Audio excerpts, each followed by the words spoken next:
Un ciel morne comme désincarné. Une nature démythifiée. Un monde désenchanté. Notre époque ne laisse plus de place au divin. Aux yeux du citadin moderne, foi et religion paraissent dépassées et superflues. Un état d'esprit largement répandu. Mais le temps semble venu de rompre avec les idées reçues.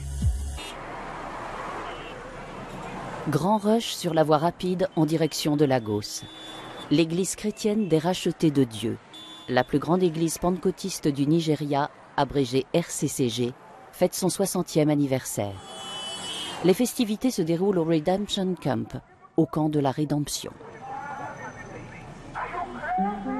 Selon la légende, Enoch Adeboye, le chef de cette église, aurait été missionné par Dieu en personne pour ériger une cité de Dieu. C'était en 1983. Aujourd'hui, le camp s'étend sur plus de 60 km², à cheval sur 3 États fédéraux.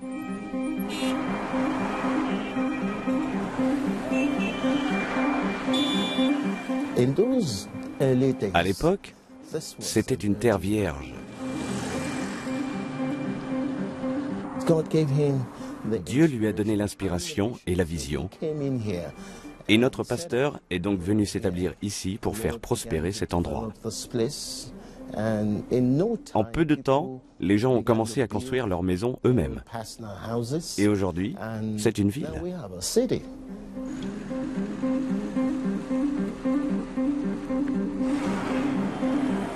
Disposant de sa propre alimentation en eau et en électricité, d'une grande école, d'une université, d'hôpitaux et de supermarchés, le camp est aujourd'hui une ville à part entière.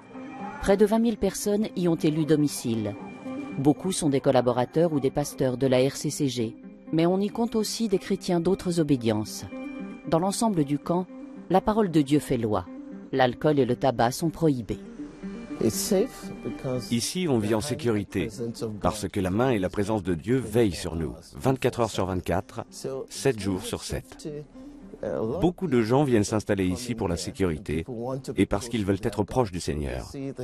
Et cet endroit leur offre tout ce qu'ils désirent sur le plan spirituel. Pour avoir le droit de vivre ici, il faut confesser sa foi de chrétien ressuscité et être affilié à l'Église. Michael Lawson et sa famille ont quitté Lagos pour s'installer dans le camp il y a 4 ans. Ce qui nous a incités à venir vivre au camp, je dirais que c'est l'environnement pacifique. De jour comme de nuit, je peux sortir de chez moi à tout moment et me promener. Je peux parcourir 2 ou 3 kilomètres et prier. Je ne connais aucun endroit à Lagos où je pourrais faire ça sans avoir peur. Ici, tu peux te balader et prier dans tous les coins du camp. Et parce que c'est le camp, tu obtiendras des réponses si tu pries avec ferveur et confiance.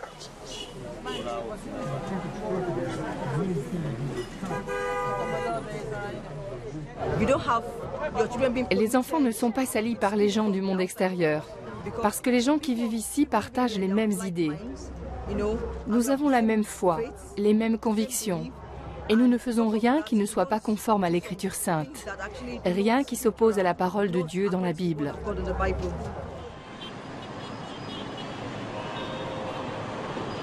Le monde extérieur, c'est avant tout Lagos. Avec une population estimée à 18 millions d'habitants, l'ancienne capitale du Nigeria est une ville surpeuplée, aujourd'hui menacée d'asphyxie. Il y règne un clivage énorme entre les riches et l'immense majorité des pauvres, condamnés à braver les conditions de vie les plus pénibles et les décisions arbitraires de l'État au jour le jour. Délaissée par les pouvoirs publics depuis qu'elle a perdu son statut de capitale fédérale en 1991, Lagos a été livrée à elle-même. Parallèlement, la religion a pris de plus en plus d'importance dans le quotidien de la ville.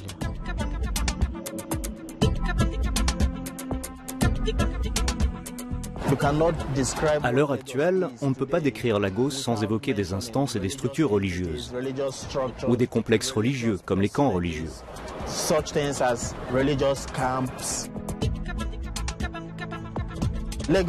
Lagos était une ville négligée. C'est l'une des raisons pour lesquelles la religion a pris autant d'importance. Les individus devaient reprendre leur vie en main. Ils n'avaient pas d'espoir, plus rien à quoi se raccrocher. Et la religion leur a offert les structures qui leur manquaient.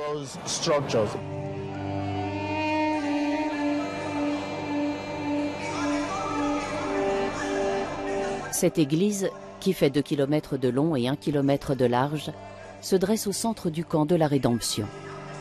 Elle est appelée l'auditorium et peut accueillir jusqu'à 1 million de fidèles. Les jours de célébration importantes, elle affiche complet. Habitants du camp, croyants de Lagos et des environs, membres de la RCCG et d'autres églises, tous y affluent pour entendre le prêche d'Enoch Adeboye, pour assister à des miracles, reprendre courage et se sentir proche de Dieu.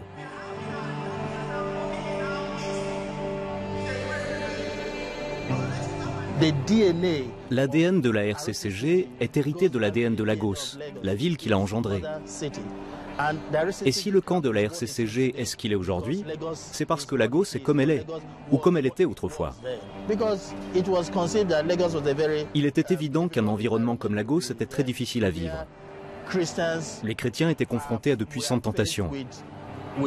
Les tentations de la chair ou de l'alcool.